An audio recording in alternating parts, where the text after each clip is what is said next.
नमस्कार जी, जय हिंद साथियों। कैसे हैं आप सभी लोग। आप सभी लोगों का स्वागत करता हूं मैं information with Virendra online YouTube channel में। और दोस्तों, जैसा कि आप लोग जानते हैं कि हम लोग इंडियन पॉलिटी का एक फाउंडेशन कोर्स चला रहे हैं, जो कि दोस्तों यूट्यूब के इतिहास में पहली बार ऐसा हो रहा है जो कि किसी टीचर के द्वारा आप लोगों को फ्री ऑफ कॉस्ट यूट्यूब के माध्यम से किसी सब्जेक्ट का एक फाउंडेशन दिया जा रहा है।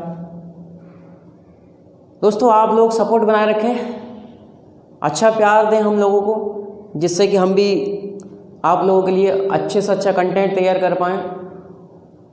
और दोस्तों, मैंने एक वादा किया था आपसे अभी कल की क्लास में कि मैं आपको टेलीग्राम चैनल का लिंक दे दूंगा या टेलीग्राम चैनल का नाम बता दूंगा, जिसमें कि आप लोग जुड़ जाएं और चैप्टर वाइज हम लोग उसमें क्वेश्चन शीट प्रोवाइड करा देंगे। ठीक है भैया। तो देखते हैं कल क्या पढ़ाया था भाई हमने। कल की जो क्लास हुई थी हमने भाई कल क्या बताया था कि सर जो भारतीय राज्य व्यवस्था है, भारतीय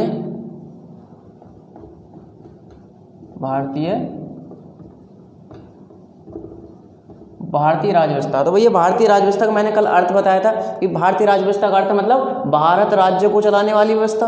भारत राज्य मतलब भारत एक राज्य है, तो राज्य होने के लिए कितने तत्व होने थे भैया?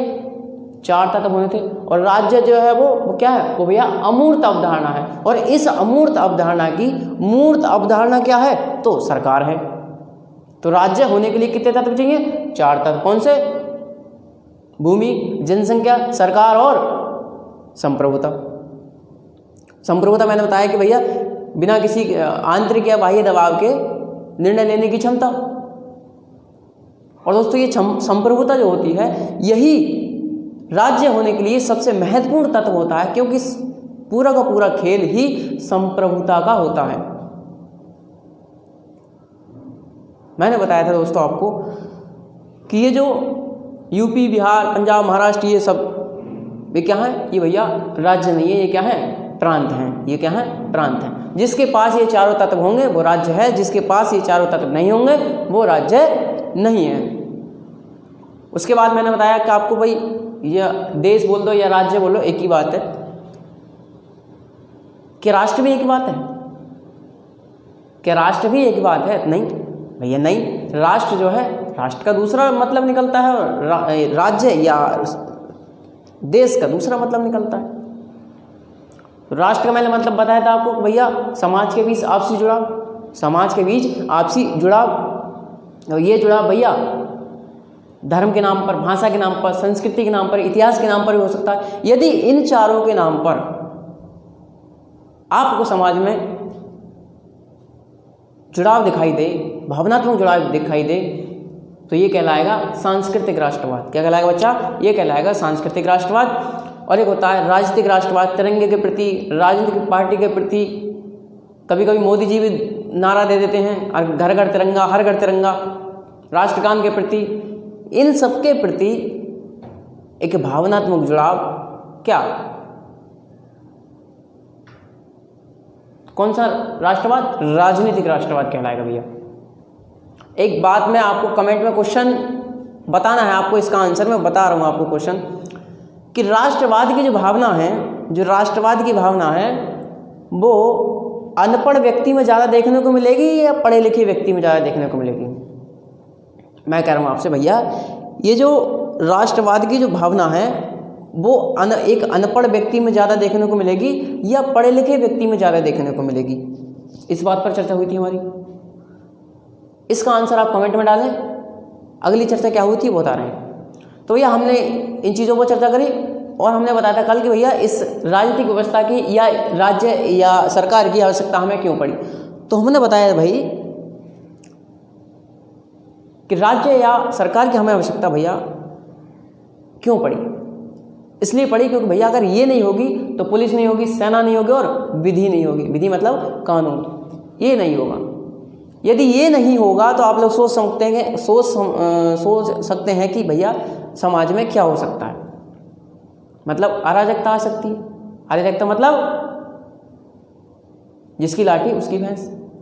अमीर अमीर बन जाएगा और भैया गरीब गरीब रह जाएगा। जैसा कि आप एग्जाम्पल देखते ही रहते हैं, अडानी साहब भी घोषणा करते हैं कभी कभी। तो कल हम लोगों ने दोस्तों यहाँ तक चर्चा करी थी। आज देखिए, आज जो बताएंगे हम लोग, आज जो क्लास होगी दोस्तों हमारी, अच्छा आप लोगों ने लोकतंत्र का नाम सुना है? लोकतंत्र किसे कहते हैं? लोकतंत्र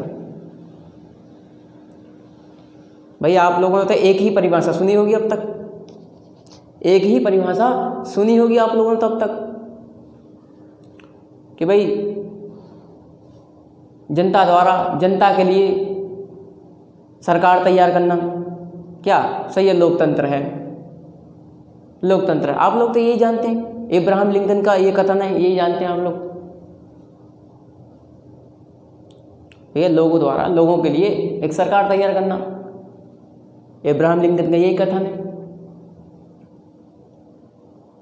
आप लोगों ने यही जानते हैं आप लोग तो भाई। लेकिन समझिए, ये किताबी ज्ञान, व्हाट्सएप ज्ञान, इन सबसे दूर रहा करें आप लोग। मैं आपको बताता हूं व्यवहारिक रूप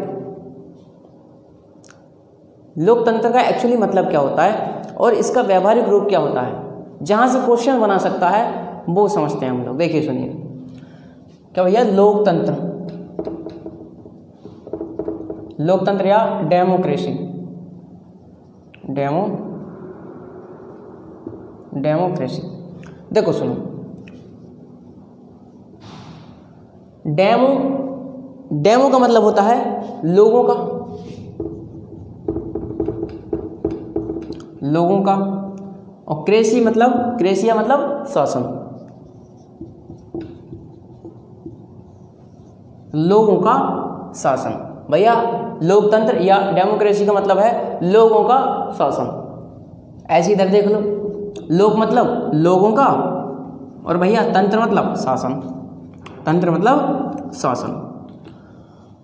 तो लोकतंत्र का मतलब होता है लोगों का शासन, मतलब यहाँ भैया सरकार लोगों द्वारा चुनी जाती है, सरकार लोगों के द्वारा बनाई जाती है।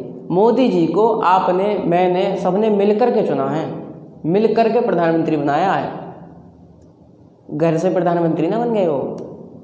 तो लोगों द्वारा शासन का निर्माण किया जाता है, ये लोगों द्वारा एक सरकार का निर्माण किया जाता है। कहाँ? लोकतंत्र में। कहाँ भैया? लोकतंत्र में। तो एक बात बताइए मुझे कि लोकतंत्र में सरकार का निर्माण कौन कर रहा है? जनता कर रही है। मतलब शासन का निर्माण कौन कर रहा है? सरकार का, मतलब जनता कर रही है। शासन का निर्माण जनता कर रही है। अब एक बात बताइए दोस्तों, यहाँ जो बनाने वाला पावरफुल होगा या बनने वाला ज़्यादा पावरफुल होगा? मैं आपसे क्वेश्चन कर रहा हूँ कि भाई बनाने वाला ज़्यादा शक्तिशाली होगा या बनने वाला ज़्यादा शक्तिशाली होगा? भाई ऑब्वियसली बनाने वाला शक्तिशाली होगा सर, बनाने वाला शक्तिशाली होगा।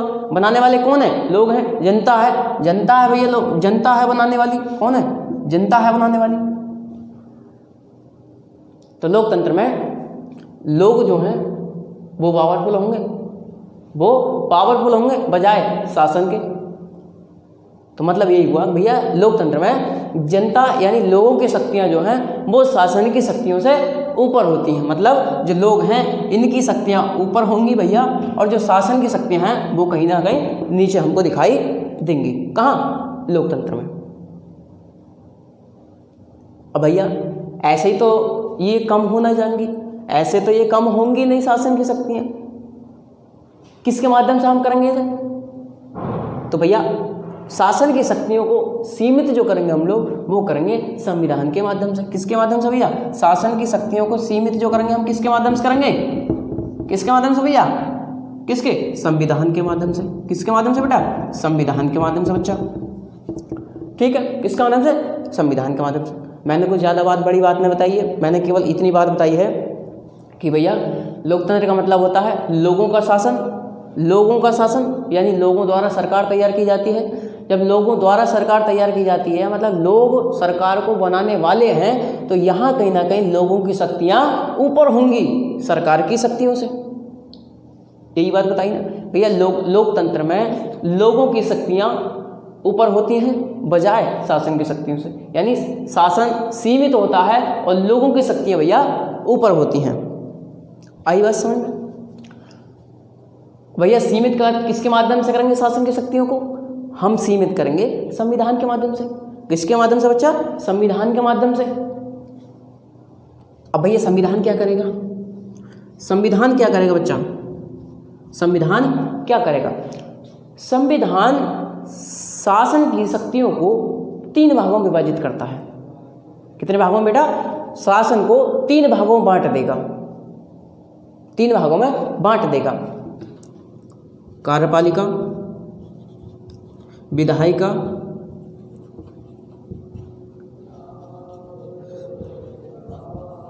और न्यायपालिका। और भैया न्यायपालिका, कार्यपालिका, विधायिका और न्यायपालिका। संविधान शासन की शक्तियों को सीमित कैसे करेगा? तो भैया संविधान शासन की शक्तियों को 3 भागों में विभाजित कर देगा। नंबर 1 कार्यपालिका, विधायिका और न्यायपालिका। आई बात समझ? कार्यपालिका मतलब देखिए ये बेसिक कॉन्सेप्ट है बच्चा, ये बेसिक कॉन्सेप्ट है और यहाँ से क्वेश्चन आता भी है, यहाँ से क्वेश्चन आता भी है। पीसीएस में क्वेश्चन पूछ देता है कि कार्यपालिका से आपका क्या निहितार्थ है या विधायिका से आपका क्या निहितार्थ है, ऐसे क्वेश्चन पूछता है। तो कार्यपालिका मतलब कानूनों को लागू करने वाली संस्था, कानूनों को भैया लागू करने वाली संस्था, कानूनों को लागू करने वाली संस्था। और विधायिका मतलब कानूनों का निर्माण करने वाली संस्था, निर्माण करने वाली संस्था। भैया मोदी जी जो हैं वो कहीं ना कहीं कार्यपालिका और विधायिका दोनों के पार्ट हैं। भैया मोदी जी कानून बनाते भी हैं संसद में बैठ करके और मोदी जी कानूनों को लागू भी कराते हैं, क्योंकि मोदी जी कार्यपालिका भी पार्ट में है ना भैया। तो मोदी जी कार्यपालिका और विधायिका यानी दोनों के पार्ट हैं, दोनों के हिस्सा हैं। न्यायपालिका मतलब भैया इन कानूनों की रक्षा करना, इन कानूनों की रक्षा करना या कानून से संबंधित कोई विवाद होता है दोस्तों तो उसका निपटारा करना। मतलब भैया विवाद का निपटारा करना। किसका? विवाद का निपटारा करना। ठीक है भैया, विवाद का निपटारा करना। यहाँ तो कोई दिक्कत ना भैया कि शासन की शक्तियों को सीमित करना पड़ेगा, जब भी लोगों की स्वतंत्रता या शक्तियाँ ऊपर होंगी। तो शासन की शक्तियों को सीमित किसके माध्यम से करेंगे? संविधान के माध्यम से किया जाएगा। आई बात समझ में? संविधान के माध्यम से किया जाएगा। संविधान क्या करेगा? तो भैया शासन की शक्तियों को 3 भागों में विभाजित कर देगा, 3 भागों में विभाजित कर देगा। कार्यपालिका, विधायिका और न्यायपालिका। कार्यपालिका मतलब कानून को लागू करने वाली संस्था, ध्यान रखिएगा, कानूनों को लागू करने वाली संस्था। और विधायिका मतलब कानूनों का निर्माण करने वाली संस्था। और भैया न्यायपालिका मतलब इनकी रक्षा करने वाली संस्था या दोस्तों किसी विवाद का निपटारा करने वाली संस्था। इतनी बात समझ में आई? इतनी बात समझ में आई दोस्तों? अच्छा दोस्तों, मैं आपसे अगर एक बात पूछूं कि आप लोकतांत्रिक हैं क्या? भाई आप लोकतांत्रिक हैं क्या? मैं आपसे ये पूछ रहा हूं। आप आवाज उठा सकते हैं, आप खुल करके कोई बात कह सकते हैं अपने घर में।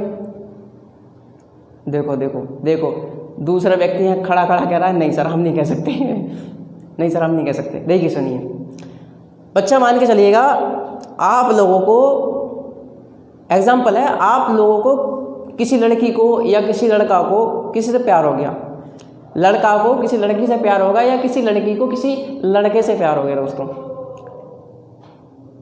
लेकिन वो लड़का या लड़की अपने घर नहीं बता सकते। अपने घर बताने में उनको बहुत ज़्यादा कठिनाई का सामना करना पड़ता है। इसका मतलब समझ रहे हो कि हम लोकतांत्रिक नहीं है सर। जब हमारे घर में ही लोकतांत्रिक नहीं है, जब हम घर में ही लोकतांत्रिक नहीं है, घर में लोकतांत्रिकवादी नहीं है, तो हम कैसे एक्सपेक्टेशन कर लें कि सरकार भी लोकतांत्रिकवादी होगी भाई?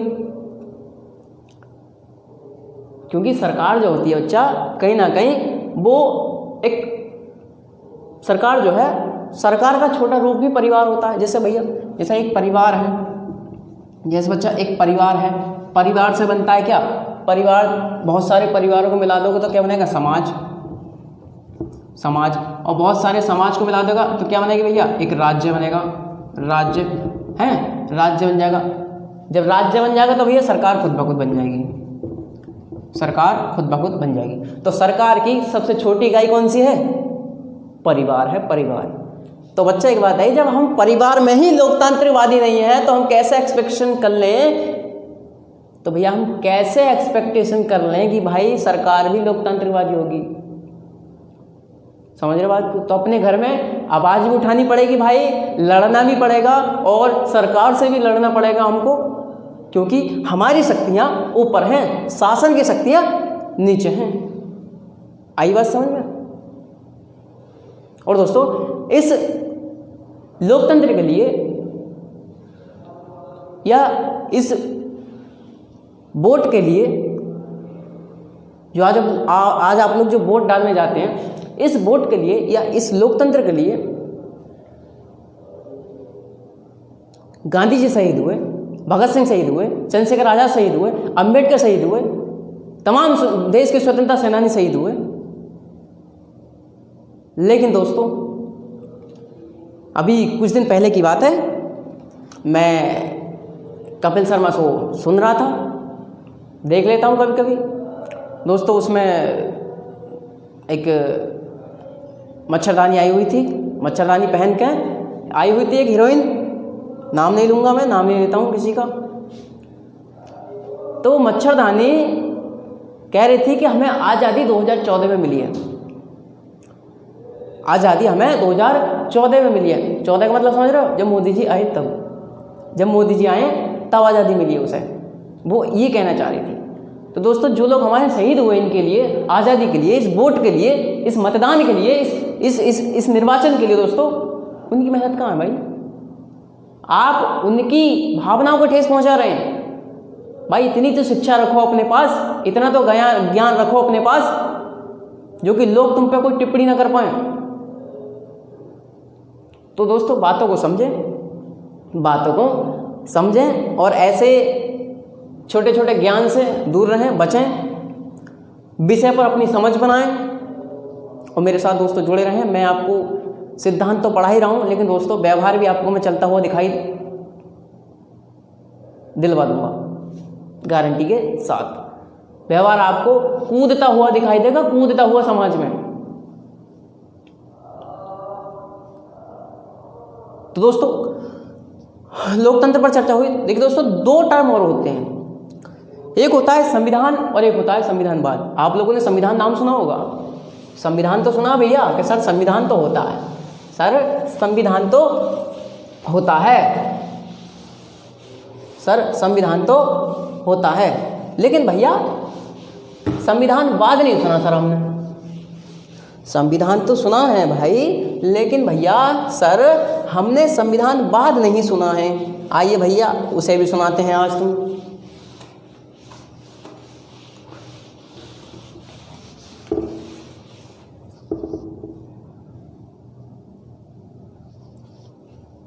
क्या होता है दोस्तों, एक होता है संविधान और एक होता है संविधानवाद।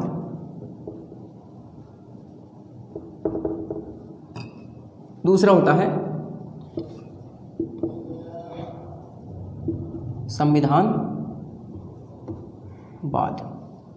ठीक है भैया, एक होता है संविधान, एक होता है संविधानवाद। कॉन्स्टिट्यूशन और कॉन्स्टिट्यूशनलिज्म। आई बात समझ में? तो संविधान क्या होता है दोस्तों, समझिए। आप क्या समझते हैं संविधान से भाई? आप लोग इस संविधान से क्या समझते हैं कि सर, आप लोग तो यही सोच रहे होंगे ना कि भाई ये जो संविधान है, ये जो सर संविधान है, ये नियम कानूनों का एक संग्रह है भाई। नियम कानूनों की एक किताब है संविधान, जिसमें देश को चलाने के नियम कानून लिखे होते हैं। यही बात है ना? तो भैया संविधान नियम कानूनों का एक दस्तावेज है, जिसमें लिखा होता है कि भाई देश कैसे कैसे चलता है। तो क्या है संविधान? संविधान क्या है भैया? नियम कानूनों का एक क्या है? नियम कानूनों का दस्तावेज है। क्या भैया? नियम कानूनों का दस्तावेज है। ठीक है, संविधान क्या है? तो नियम कानूनों का दस्तावेज है। यही बात कह रहे हैं भैया आप, तो आप यही बात कहना चाह रहे हैं। ठीक है भैया, मान लिया मैंने नियम कानून दस्तावेज है। अब एक बात आई दोस्तों, ये नियम कानूनों का दस्तावेज या ऐसी किताब जो नियम कानूनों का समुच्चय है, संग्रह है, ये तो दोस्तों देश की हर व्यवस्था में देखने को मिलेगी। दुनिया की हर व्यवस्था में हम लोगों को संविधान देखने को मिलता है। भाई चाइना में भी मिलेगा, नॉर्थ कोरिया में मिलेगा, साउथ कोरिया में मिलेगा, तो संविधान तो हमें हर जगह देखने को मिलेगा।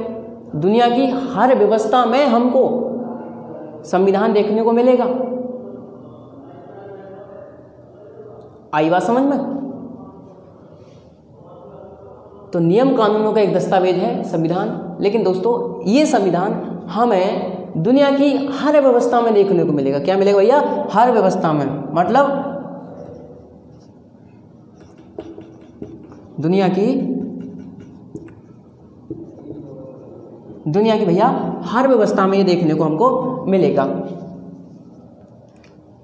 सही बात है भैया, दुनिया की हर व्यवस्था में देखने को मिलेगा, क्योंकि नियम कानूनों की जो जरूरत पड़ती है भैया वो हर व्यवस्था को पड़ती है कहीं ना कहीं। तो बात सही है। लेकिन दोस्तों ये संविधानवाद केवल हमको लोकतांत्रिक व्यवस्था में देखने को मिलता है। कहाँ देखने को मिलता है? केवल लोकतांत्रिक व्यवस्था में देखने को मिलता है। क्या भैया?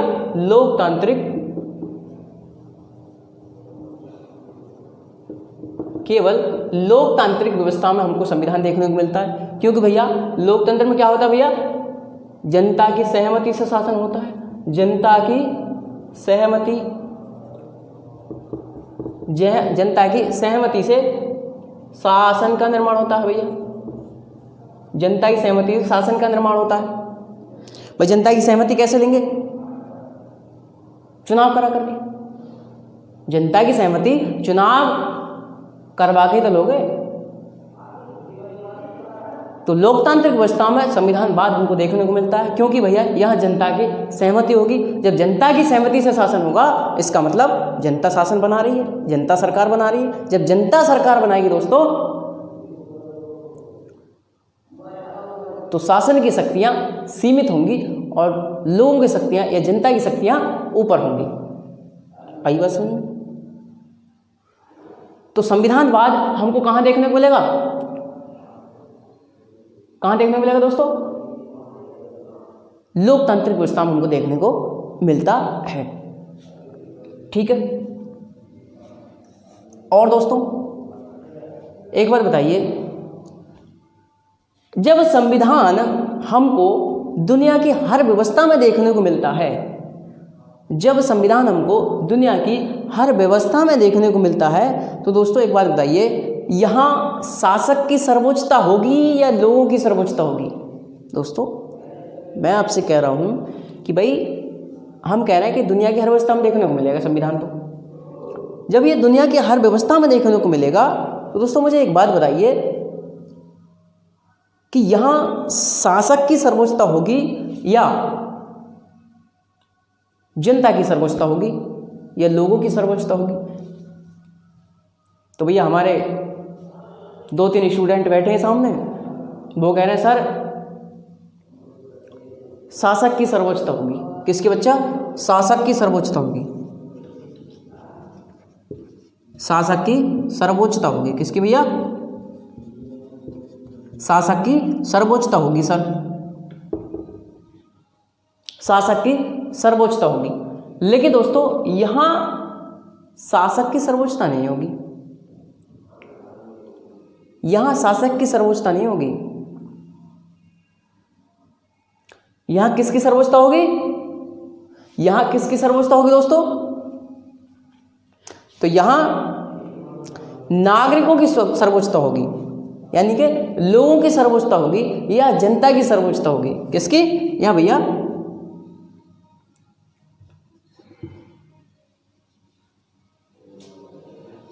एक मिनट रुकिए, पानी पी लीजिए।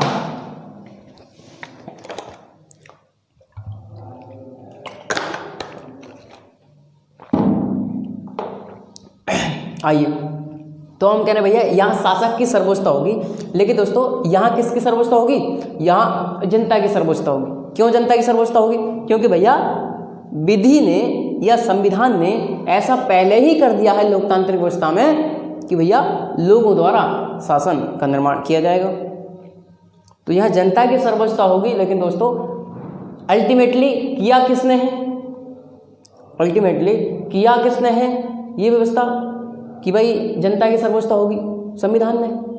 भाई संविधान ने तो किया है, तो यहाँ जनता की सर्वोच्चता या संविधान की सर्वोच्चता होगी? किसकी बच्चा? यहाँ संविधान की सर्वोच्चता होगी, क्योंकि संविधान ने ही ये व्यवस्था करी है कि भैया लोकतांत्रिक व्यवस्था में जनता की सर्वोच्चता होती है, ना कि शासन की। तो यहाँ संविधान की सर्वोच्चता होगी। किसकी भैया? यहाँ संविधान की सर्वोच्चता होगी। संविधान की, यहाँ बच्चा संविधान की सर्वोच्चता होगी। किसकी बच्चा? यहाँ संविधान की सर्वोच्चता होगी। एक बात बताइए बाबू मेरे लाल शेर और शेरनियों, कि जब यहाँ शासक की सर्वोच्चता होगी, संविधान में बात कर रहा हूँ मैं, जब यहाँ शासक की सर्वोच्चता होगी बच्चा, तो एक बात बताइए, नागरिकों की स्वतंत्रता या लोगों की स्वतंत्रता सीमित होगी या असीमित होगी?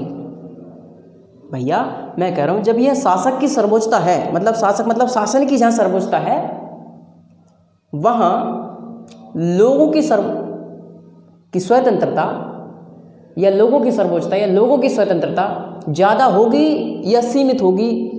मैं आपसे ये बात कर रहा हूं। तो भैया यहाँ जहाँ शासक की सर्वोच्चता होगी वहाँ कहीं ना कहीं लोगों की सर्वोच्चता भैया कम होगी या नागरिकों की स्वतंत्रता कम होगी।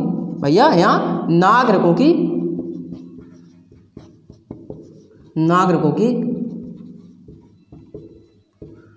स्वतंत्रता कैसी होगी? सीमित होगी। कैसी होगी बच्चा? नागरिकों की स्वतंत्रता बहुआ सीधी होगी। कैसी होगी? सीमित होगी। ठीक है मेरे लाल, नागरिकों की स्वतंत्रता कैसी होगी? सीमित होगी। कहाँ? संविधान वाली व्यवस्था में। आई बात समझ? क्योंकि दोस्तों शासन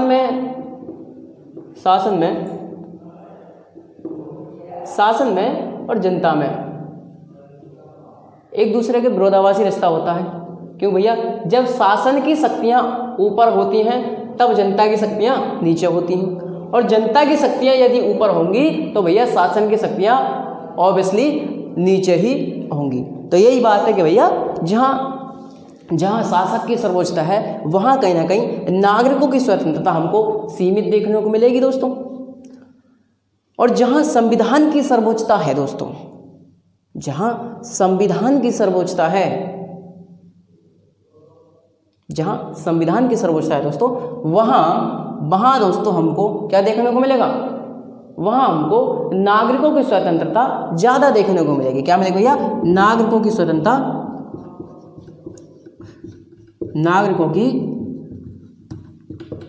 स्वतंत्रता कैसी होगी भैया? असीमित होगी।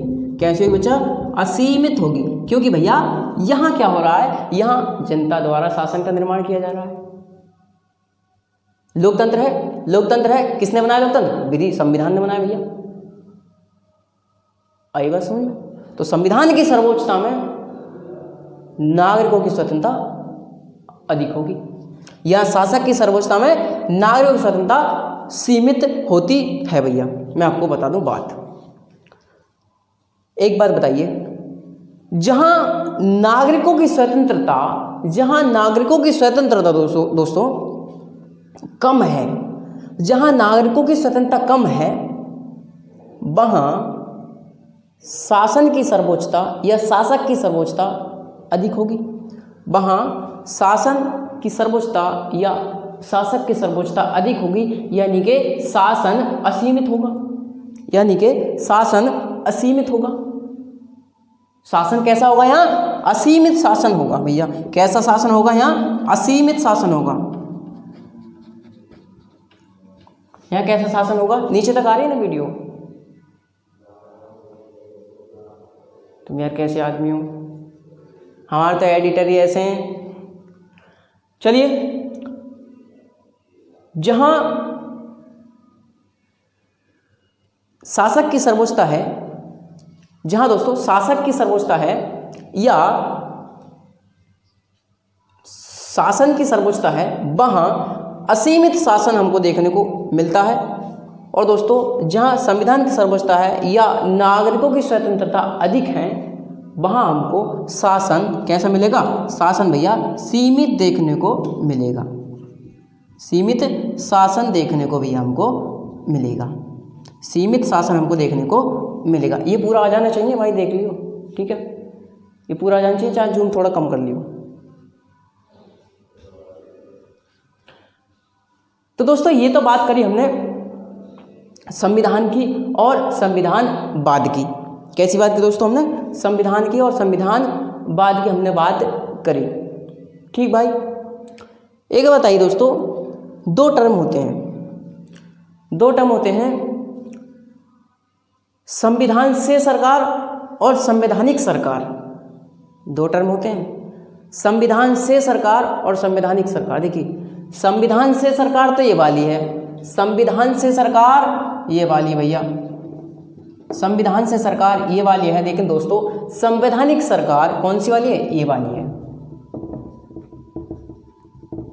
संवैधानिक सरकार। भैया जहां संविधान से सरकार होगी वहां हमको शासक की सर्वोच्चता देखने को मिल रही है और शासन जो है असीमित देखने को मिल रहा है। लोगों की स्वतंत्रता देखने को मिल ही नहीं रही, असीमित है बिल्कुल, सीमित है बिल्कुल। और जहां संवैधानिक सरकार होगी या संविधानवाद से सरकार होगी दोस्तों, वहां हमको जनता की सहमति शासन देखने को मिल रहा है, लोकतांत्रिक व्यवस्था देखने को मिल रही है, संविधान की सर्वोच्चता देखने को मिल रही है। और जहां संविधान की सर्वोच्चता अगर आ गई तो दोस्तों शासन कैसा होगा? शासन सीमित होगा, लोगों की शक्तियां ऊपर होंगी बजाय शासन की शक्तियों के। तो संविधान, एक बार क्वेश्चन पूछा था, यूपी पीसीएस ने भी पूछा है और दोस्तों यूपीएससी 2021 में भी क्वेश्चन पूछा गया है कि संवैधानिक सरकार का अर्थ क्या होता है। देखिए, लैंग्वेज अलग हो सकती है क्वेश्चन की, लेकिन अल्टीमेटली अर्थ इसका ये निकलेगा। इसका जवाब आप लोग दे देंगे और जो मैं प्रैक्टिस सेट आपको दूंगा उसमें क्वेश्चन आपको डाल दूंगा, ठीक है भैया। तो संवैधानिक सरकार का क्या अर्थ होता है? सीमित सरकार। संविधान ने कैसी सरकार करी? सीमित सरकार। सीमित सरकार कैसी भैया? सीमित सरकार। सीमित सरकार। संवैधानिक सरकार का अर्थ क्या है? सीमित सरकार। ये क्वेश्चन पूछा था यूपी पीसीएस। अब दोस्तों यूपीएससी ने क्या क्वेश्चन पूछा था मैं आपको भी दिखाऊं, मोबाइल देना मेरा जो पीछे से। यूपीएससी ने क्या क्वेश्चन पूछा था वो आपको दिखा रहा हूं, 1 मिनट रुकिएगा।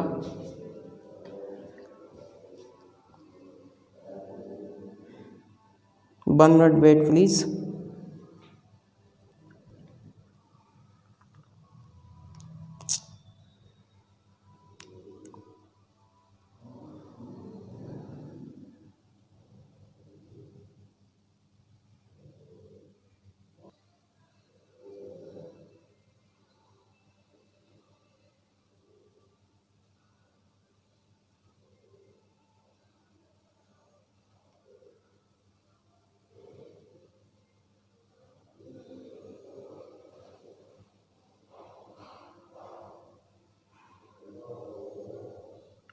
देखिए दोस्तों, सॉरी इतना मैंने लेट करा दिया आप लोगों को।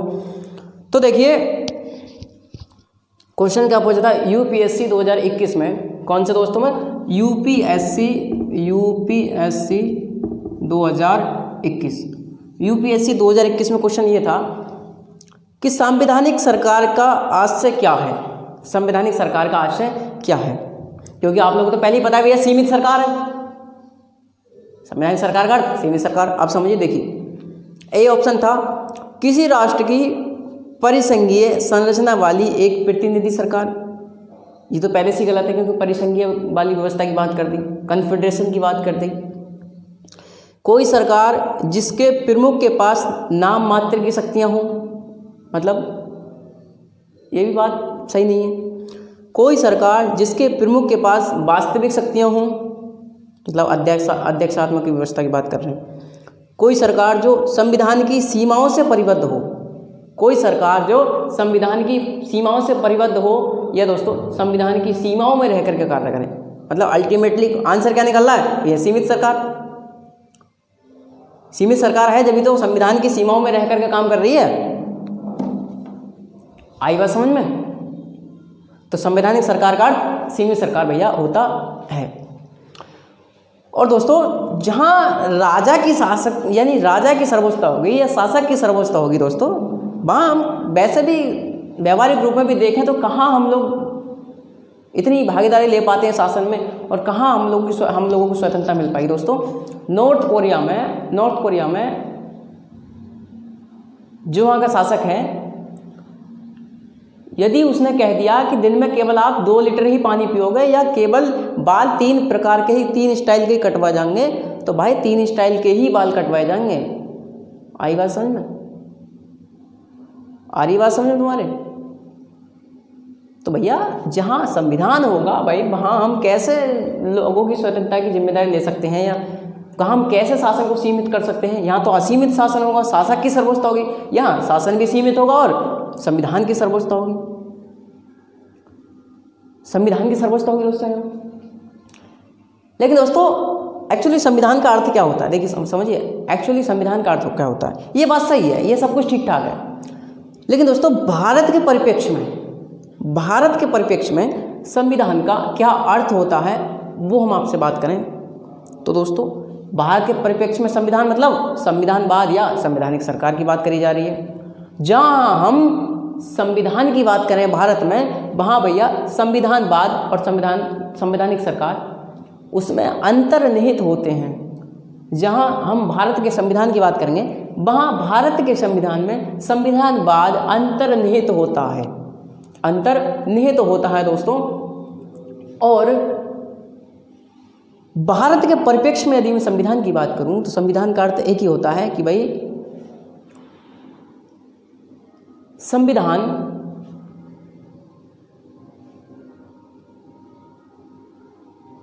एक ऐसा दस्तावेज है जो शासन को बताता है कि भाई तुम्हें कैसे कैसे काम करना है। संविधान एक ऐसा दस्तावेज है जो शासन को बताता है कि भाई तुम्हें कैसे कैसे काम करना है। आई बात समझ में? लेकिन दोस्तों वीडियो बड़ी हो रही है हमारी, लाइट की भी प्रॉब्लम ज़्यादा है, इन्वर्टर भी डाउन चल रहा है दोस्तों। तो और अगली बात मैं कल करूँगा आपसे, अगली बात मैं कल करूँगा आपसे दोस्तों, और संविधान पर ही चर्चा करेंगे थोड़ी सी देर। उसके बाद हम लोग लगभग 1.5 घंटे की क्लास होगी कल हमारी, ठीक है। आज के लिए मैं यही विदा चाहता हूँ दोस्तों, और धन्यवाद। जुड़े रहें हमारे साथ दोस्तों, और संविधान के यानी इंडियन पॉलिटी के फाउंडेशन कोर्स में आप लोग सपोर्ट बनाए रखें दोस्तों। संविधान विशेषज्ञ बनाने की मेरी गारंटी रही। छोटे मोटे टीचर को तो आप खुद ही भी संभाल सकते हैं, ऐसी कोई बात नहीं है। ज़िंदगी में अच्छा पढ़ाओगे तो सही। देखो सुनो, मैं ये नहीं कह रहा कि मुझसे ही पढ़ो, लेकिन दोस्तों पढ़ो। संविधान यानी राज्य व्यवस्था एक ऐसा सब्जेक्ट है जिसे पढ़ो जरूर, क्योंकि ये तुम्हारा पेपर में तो क्वेश्चन फंसेगा ही फंसेगा, पेपर में तो आप पास होगे, लेकिन दोस्तों ये कहीं ना कहीं तुम्हारे व्यक्तित्व का निर्माण भी करता है। ये एक ऐसा सब्जेक्ट है जो आपके व्यक्तित्व का निर्माण भी दोस्तों करता है। तो इसीलिए भाई मैं आपसे बता दूं कि मैं सिद्धांत आपको पढ़ाऊंगा और व्यवहार आपको समाज में चलता हुआ दिखाई पड़ जाएगा। आई बात समझ में? क्यों मैं करंट अफेयर क्यों लेकर आता हूँ बीच में जोड़ करके? क्यों भाई? क्योंकि आप लोगों को अच्छा लगे और समझ में भी अच्छा आ जाता है। करंट अगर आप जोड़ देते हैं हम किसी चीज़ से तो अच्छा लगता है। अभी एक सूचना आई दोस्तों मेरे पास, लगभग अभी जो G20 की बैठक चल रही है भाई मेरे, अभी जो भैया जो G20 की जो बैठक चल रही है उसमें राष्ट्रपति के निमंत्रण पत्र में भाई इंडिया शब्द की जगह भारत शब्द लिख दिया गया था। तो एक स्टूडेंट बोले हमारे के सर इस पर चर्चा करें, तो भाई इस पर चर्चा हम करेंगे, या तो संविधान सभा पढ़ाते समय करूंगा इस पर चर्चा, या फिर दोस्तों संविधान का आर्टिकल 1 पढ़ाते समय करूंगा, जो क्या कहता है India that is Bharat shall be a union of state, यानी कि इंडिया अर्थात भारत राज्यों का यूनियन होगा या संघ होगा दोस्तों। मतलब भारत के 2 नाम हैं संविधान में, 2 नाम है दोस्तों, भारत अर्थात इंडिया। तो सरकार इंडिया शब्द को हटाना चाह रही है और भारत को जोड़ना चाह रही है, इसका मतलब संशोधन करेगी कहीं ना कहीं संविधान में। तो इसका क्या दुष्परिणाम हो सकते हैं, क्या भावनाओं को ठेस पहुंचेगी संविधान निर्माताओं की, मैं चर्चा करूंगा संविधान सभा पढ़ाते समय या आर्टिकल 1 पढ़ाते समय कभी। धन्यवाद, मिलते हैं कल। थैंक यू, नमस्कार, जय हिंद।